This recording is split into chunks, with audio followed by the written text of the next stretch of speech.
Pemirsa, sidang terdakwa Baradae hari ini mendengarkan keterangan saksi. 12 orang dijadwalkan memberi kesaksian terkait pembunuhan Brigadir Yosua.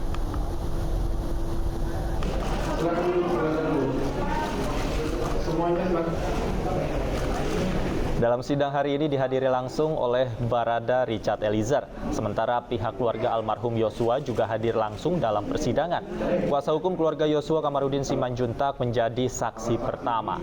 Dalam kesaksiannya, Kamarudin menceritakan bahwa ada pertengkaran Ferdi Sambo dan Putri Chandrawati di Magelang.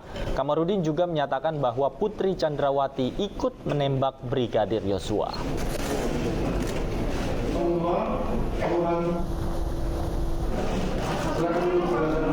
Selain Kamarudin, adik dan pacar Yosua juga bersaksi di sidang Barada Eliezer. Mahareza Huta Barat menceritakan momen kedekatan keluarga Ferdi Sambo dengan Yosua. Adik Yosua juga menjelaskan sering berkomunikasi dengan Putri Chandrawati dan pernah diberi uang 5 juta rupiah saat HUT Polri. Adik Yosua juga diminta menjelaskan saat diberitahu Yosua meninggal. Keduanya tak kuasa menahan tangis saat bercerita tentang Yosua hingga ditegur salah satu anggota hakim.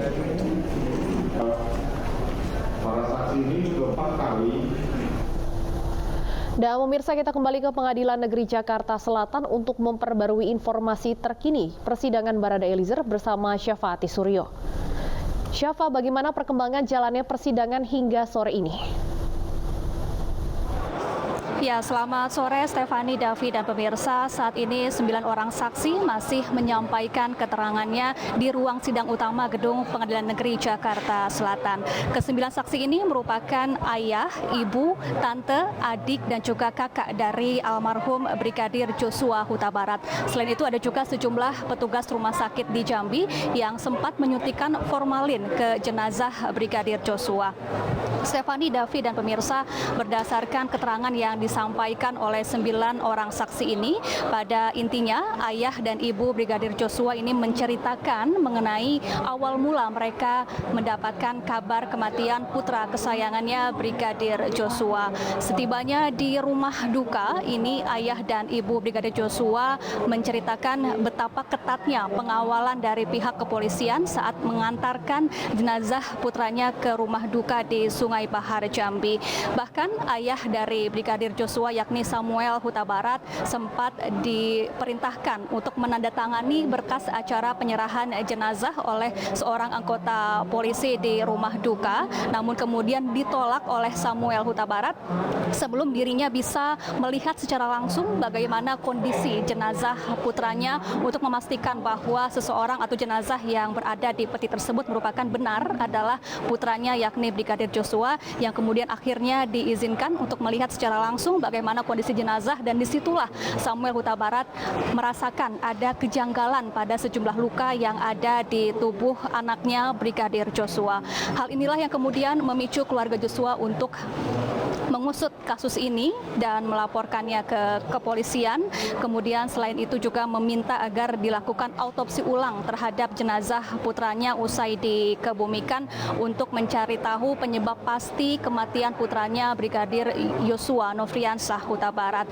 Kemudian tadi ibu dari Brigadir Joshua yakni Rosti Simanjuntak juga sempat menangis melampiaskan duka yang dialaminya saat mengetahui bagaimana putra kesayangannya meninggal dunia dengan cara yang tragis begitu. Selain itu, untuk adik-adik dan kakak-kakak dari Brigadir Joshua ini juga menceritakan mengenai tugas pekerjaan dari Brigadir Joshua selama bekerja sebagai ajudan keluarga Ferdi Sambo serta istrinya Putri Chandrawati. Adik-adik dan juga kakak-kakak Brigadir Joshua ini mengungkap hubungan baik antara Putri Chandrawati dengan Brigadir Joshua. Bahkan Putri Chandrawati ini sudah menganggap Joshua dan adiknya Mahareza Rizky yang juga bekerja atau berprofesi sebagai polisi dan berdinas di Jakarta sebagai keluarga kandungnya sendiri. Putri Chandrawati juga sering berkomunikasi dengan keluarga Joshua di Jambi, bahkan memberikan sejumlah hadiah kepada Joshua, adik Joshua, dan juga keluarga Joshua di Jambi. Hal inilah yang juga sempat membuat keluarga Joshua merasa tidak percaya atas peristiwa yang dialami oleh Brigadir Joshua. Dan Davi, Stefani, dan pemirsa, sebelumnya juga ada 3 orang saksi yang sudah menyampaikan kesaksiannya di muka persidangan, yakni Kamarudin Simanjuntak yang merupakan kuasa hukum keluarga Brigadir Joshua.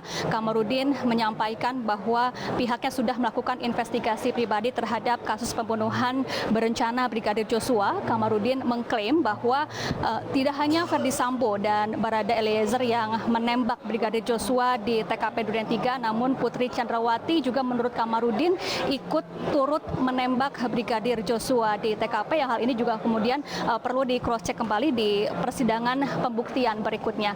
Sementara itu, saksi kedua yakni Mahareza Rizky, adik kandung Joshua yang juga seorang polisi dan berdinas di Jakarta, tadi juga sempat memberikan keterangannya di hadapan majelis hakim. Mahareza Rizky menyampaikan bahwa keluarga sangat dibatasi untuk melihat langsung kondisi jenazah Brigadir Joshua, dan ia juga sempat berkisah bahwa ia mengetahui kronologi penembakan dari mantan Karo Provos di Divpropam Polri, yakni Brigjen Benny Ali, yang awalnya disebutkan ini peristiwa tembak-menembak antara Brigadir Joshua dan juga Barada Richard Eliezer yang dipicu oleh dugaan pelecehan seksual terhadap Putri Chandrawati. Selain itu tadi Mahareza Rizky, adik kandung dari Brigadir Joshua, juga sempat menangis di persidangan mengenang bagaimana ia saat itu berada di kamar jenazah Rumah Sakit Polri Kramat Jati. Saat itu Mahareza Rizky dilarang untuk mengenakan pakaian untuk terakhir kalinya kepada kakaknya Brigadir Joshua, dan saat ia melihat langsung kondisi jenazah Joshua, ia juga sempat dilarang untuk berlama-lama melihat kondisi jenazah kakaknya oleh seorang polisi berpangkat kombes. Sementara itu, saksi ketiga yang sudah menyampaikan kesaksiannya yakni kekasih dari Brigadir Joshua, Vera Simanjuntak, juga menyampaikan bahwa sebelum Joshua meninggal dunia, Joshua sempat curhat begitu kepada Vera Simanjuntak bahwa ia tengah memendam masalah seorang diri. Namun saat Vera mengulik masalah apa, ini tidak dijawab secara lebih rinci oleh Joshua. Namun Joshua sempat merasakan atau meluapkan kekesalannya kepada Vera bahwa ia telah difitnah oleh seseorang.